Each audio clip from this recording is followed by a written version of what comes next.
ശിവശങ്കരൻ 75 വയസ്സ്, കൊപ്പാറ പോസ്റ്റ്, കയ്പമംഗലം, മഞ്ചേരി, കേരളം. പുതിയ അഡ്മിഷൻ. വലതോ ഇടതോ ഏതെങ്കിലും കാല് വെച്ച് കയറിക്കോളൂ. നിങ്ങൾക്കിനി ഇവിടെ തുടരാം.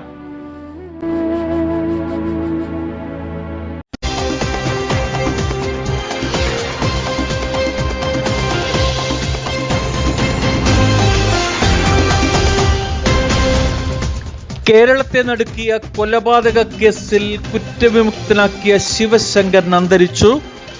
12 വയസ്സുകാരിയായ മകളെ വീടിനടുത്തുള്ള പൊന്തക്കാട്ടിൽ വെച്ച് പീഡിപ്പിച്ച് കൊലപ്പെടുത്തിയ അയൽവാസിയായ അജ്മൽ എന്ന ചെറുപ്പക്കാരനെ വെടിവെച്ച് കൊന്ന് പൊട്ടക്കിണറ്റിൽ മറവ് ചെയ്തു എന്ന കുറ്റത്തിനാണ് ശിവശങ്കരൻ ജയിലിലായത്. എന്നാൽ ഒന്നിലേറെ കുറ്റകൃത്യങ്ങളിൽ പങ്കാളിയായിരുന്ന മരണപ്പെട്ട അജ്മൽ മറ്റ് ശത്രുക്കളും ഉണ്ടാവും. മരണം അങ്ങനെ സംഭവിക്കാം എന്നുള്ള കോടതിയുടെ അത്യപൂർവമായ കണ്ടെത്തലുകളിൽ തെളിവുകൾ പര്യാപ്തമല്ലാത്ത സാഹചര്യത്തിലും ശിവശങ്കരനെ കോടതി വെറുതെ വിടുകയായിരുന്നു. തൻ്റെ പൊന്നോമനയായ മകളുടെ ഓർമ്മയിൽ നീറിപ്പുകഞ്ഞ് 75ാമത്തെ വയസ്സിൽ ശിവശങ്കരനെ വിടവാങ്ങുമ്പോൾ സമൂഹത്തോട് അദ്ദേഹം വിളിച്ചു പറയാൻ ബാക്കിയാക്കിപ്പോയ സത്യങ്ങൾ അദ്ദേഹത്തോടൊപ്പം കാലയവനികയ്ക്കുള്ളിൽ മറയുന്നു. വാർത്തകൾ തീരുന്നില്ല. പുതിയ വാർത്തകളുമായി വീണ്ടും കാണാം. നന്ദി, നമസ്കാരം. പക്ഷെ ഒരു വാർത്ത വരുന്നുണ്ട്. ഉല്ലാസയാത്രയ്ക്ക് പോയ ടെമ്പോ ട്രാവലർ അപകടത്തിൽപ്പെട്ട് കുട്ടികളും അധ്യാപകരും അടക്കം മരണം സംഭവിച്ചിരിക്കുന്നു. നമുക്കൊരു വാർത്ത വിശദമായി ഈ ഒരു ഇടവേളയ്ക്ക് ശേഷം. നന്ദി, നമസ്കാരം. ഇല്ല, വാർത്തകൾ ഒരിക്കലും തീരുന്നില്ല. ഒന്നിനു പിറകെ മറ്റൊന്നെത്തുമ്പോൾ പുതിയതിനൊപ്പം പോവുക, അത് മനുഷ്യ സഹജമാണ്. എല്ലാവർക്കും വാർത്തകൾ വെറും വാർത്തകൾ മാത്രമാവുമ്പോൾ ആ വാർത്തയിലെ കഥാപാത്രങ്ങളെ മാത്രമേ അത് ബാധിക്കുന്നുള്ളൂ. അങ്ങ് യുദ്ധഭൂമിയിൽ മരിച്ചവരിൽ ഒരാൾ ഇന്ത്യക്കാരനാണെന്ന് വരുന്ന ആദ്യത്തെ വാർത്ത നമുക്ക് വലിയ ആശങ്കയൊന്നും നൽകുന്നില്ല. പക്ഷേ മരിച്ചതൊരു മലയാളിയാണെന്ന് അറിയുമ്പോൾ നമ്മൾ കാത് കൂർപ്പിക്കും. എന്തിനാണെന്നല്ലേ? അവൻ ഏത് ജില്ലക്കാരനാണ്, ഏത് ജാതിക്കാരനാണെന്നൊക്കെ അറിയാൻ വേണ്ടി മാത്രം. ജാതിയും ജില്ലയും ആരായുന്നവന്റെ അല്ലെങ്കിൽ ഒരു നെടുനിശ്വാസം. അതല്ല തിരിച്ചാണെങ്കിൽ തുടരന്വേഷണം. പിന്നെ മരിച്ചത് നമ്മുടെ ആരുമല്ല എന്നുറപ്പ് കിട്ടുന്നിടത്ത് ഒരു ദീർഘനിശ്വാസവും ആർക്കും വേണ്ടാത്ത ഒരു റോസാപ്പൂവും ആദരാഞ്ജലിയും. തീർന്നു, അവിടെ എല്ലാം തീർന്നു. പക്ഷേ നഷ്ടപ്പെട്ട ജീവൻ ഏതോ ഒരു കുടുംബത്തിൻ്റെ ഒരുപാട് പ്രതീക്ഷയുടെ തിരുനാളമായിരിക്കാം. മകനെ കാത്തിരിക്കുന്ന അമ്മയുടെ നോവായിരിക്കാം. കളിപ്പാട്ടങ്ങളും ചക്കരയുമ്മയുമായി എത്തുന്ന അച്ഛൻ്റെ പൊന്നുമക്കളുടെ കാത്തിരിപ്പായിരിക്കാം. അതുമല്ലെങ്കിൽ പ്രിയപ്പെട്ടവന്റെ ചേർത്ത് പിടിക്കൽ സ്വപ്നം കണ്ടിരിക്കുന്ന ഒരു ഭാര്യയുടേതാവാം. അലമുറയടിക്കുന്ന അത്താഴം മുടങ്ങിയ ആ വീടിന്റെ ദുഃഖം അത് അവരുടെ മാത്രമാണ്, അവരുടെ മാത്രം.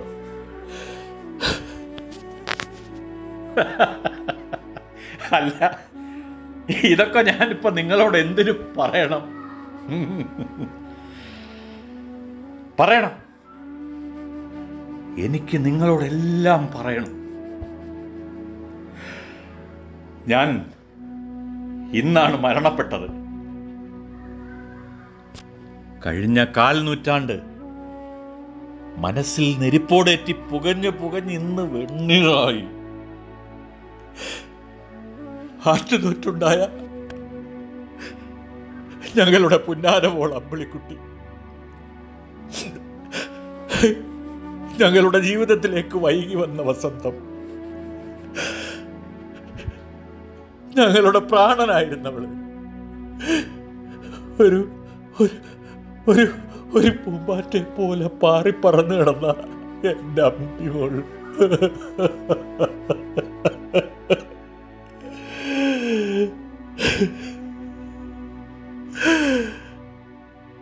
അവള് മാത്രമായിരുന്നു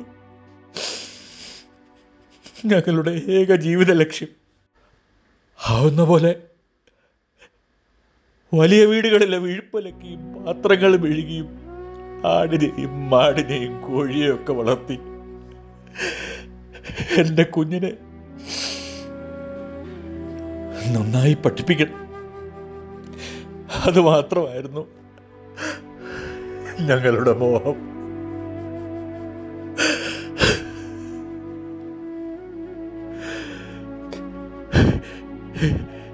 ചിലപ്പോഴൊക്കെ അവള് പറയുമായിരുന്നു, അവൾക്ക് എല്ലാവരുടെയും ഊവാവി മാറ്റുന്ന ഒരു ഡോക്ടർ ആവണമെന്ന്.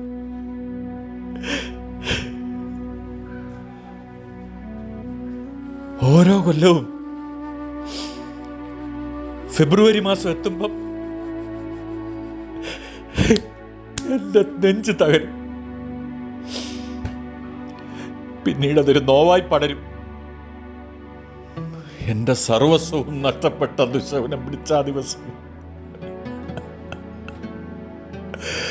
ഒരു നരാധമൻ കാമപ്രാന്തം തീർക്കാൻ തുച്ഛിന്തിയ എട്ടും പൊട്ടും തിരിയാത്ത എന്റെ പൊന്നുമകളുടെ ഇറങ്ങലിച്ച ശരീരമായോ എനിക്ക് വയ്യ.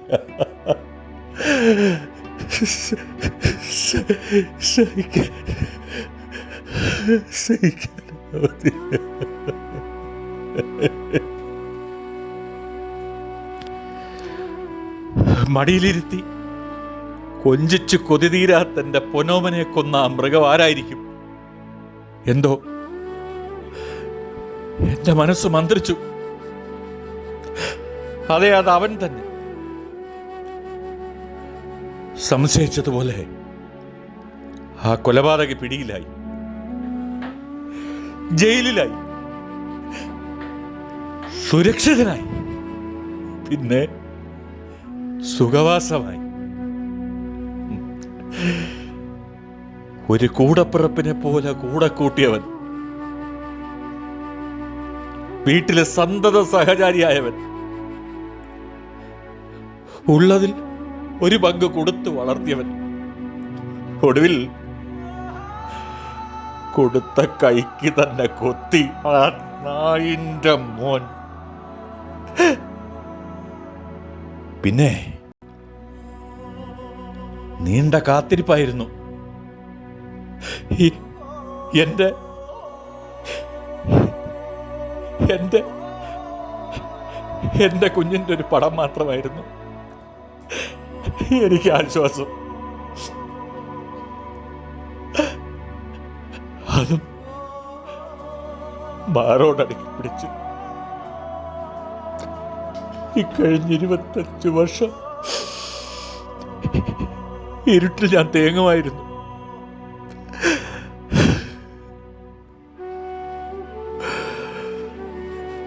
അങ്ങനെ ഉന്നത സ്വാധീനങ്ങൾ ചെലുത്തി പ്രതി ജാമ്യത്തിലിറങ്ങി. ഒന്നും സംഭവിക്കാത്ത മട്ടിൽ സ്വൈരവിഹാരം. ഒരു ദിവസം അവൻ എന്നെ തേടി വന്നു.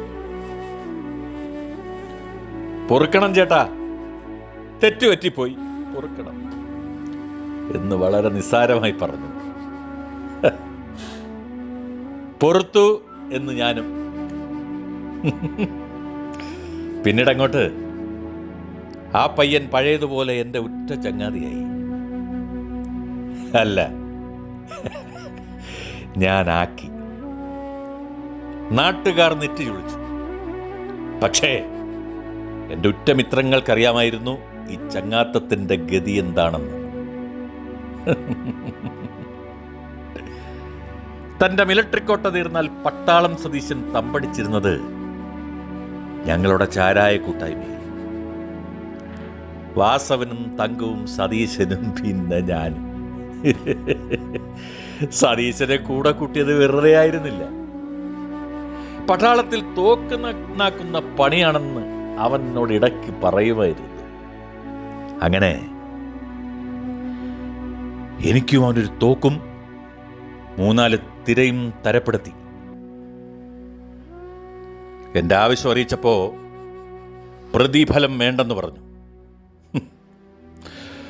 ഒരു പട്ടാളക്കാരന്റെ പിന്തുണ കൂടിയായപ്പോ കൈവിറച്ചതുമില്ല, ഉന്നം പിഴച്ചതുമില്ല. ഞാൻ വിളമ്പിയ കള്ളുമോന്തി ഉന്മത്തനായിരുന്ന നായിന്റെ മോന്റെ നെഞ്ചും കൂടിലേക്ക് തന്നെ 2 ഉണ്ട തുളച്ചു കയറ്റി. പിന്നെ എന്റെ കുഞ്ഞിനെ പിച്ചു ചിന്തി അതേ പൊന്തക്കാട്ടിലെ പൊട്ടക്കിണറ്റിൽ ശവം തള്ളിയിട്ടു. എന്നിട്ട് നന്നായൊന്ന് കുളിച്ച് ദേഹശുദ്ധി വരുത്തി സുഖമായി കിടത്തുറങ്ങി. കാലത്ത് നേരിട്ട് പോലീസ് സ്റ്റേഷനിൽ ചെന്ന് കീഴടങ്ങി. പത്രങ്ങളും ചാനൽ മാധ്യമങ്ങളും സമൂഹ മാധ്യമങ്ങളും വാർത്ത ആവോളം ആഘോഷിച്ചു. വന്നവർക്കെല്ലാം ചോദിക്കാൻ ഒരേ ഒരു ചോദ്യം, ഇപ്പൊ എന്തു തോന്നുന്നുവെന്ന്. അവൻ ഇത്ര പെട്ടെന്ന് മരിക്കരുതായിരുന്നു.